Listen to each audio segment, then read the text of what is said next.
नमस्कार. प्राध्यापक डॉक्टर सुरेश मेणे लिखित मनाचे श्लोक अध्यात्माची पाऊल वाट या पुस्तकाचे क्रमशः वाचन. आजचा भाग.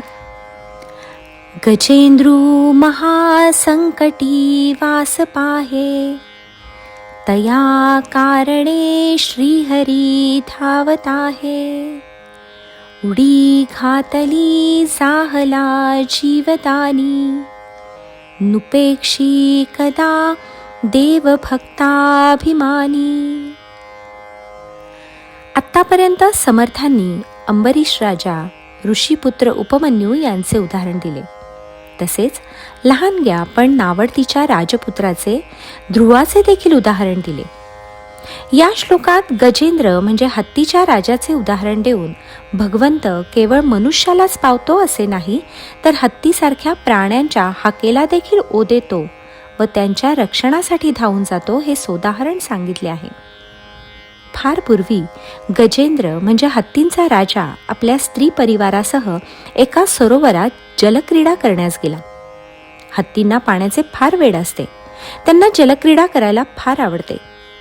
त्याच सरोवरात एक बलाढ्य मगर राहत होता. तोही स्वतःला त्या सरोवराचा राजा समजत असे. मगर सरोवराच्या तळाशी एका कपारीत विश्रांती घेत होता. त्याच वेळेस या हत्ती परिवाराची जलक्रीडा रंगात आली होती.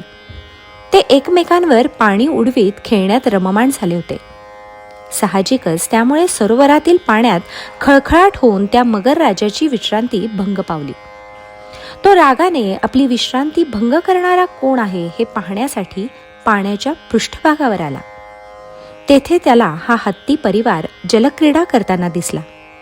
त्यामुळे त्याचा संताप झाला व त्याने आपल्या अक्राळ विक्राळ जबड्यात त्या हत्ती राजाचा पाय पकडला.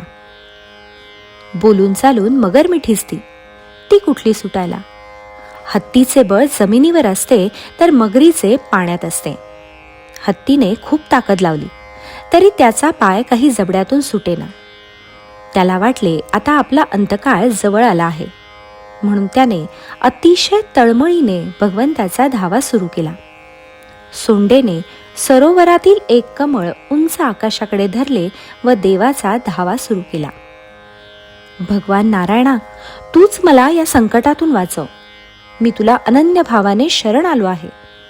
तू विश्वाचा रक्षण करता आहेस, तेव्हा माझे रक्षण कर. ही तळमळीची हाक ऐकून भक्तासाठी धावून जाणाऱ्या नारायणाने त्वरित तेथे धाव घेतली व आपल्या सुदर्शन चक्राच्या बळावर मगरीच्या जबड्यातून त्या हत्तीची सुटका केली व तो हत्ती पाण्याबाहेर आला. अशा तऱ्हेने भगवंताने गजेंद्राला मुक्ती दिली, म्हणून त्याला गजेंद्र मोक्षाची कथा असे म्हणतात.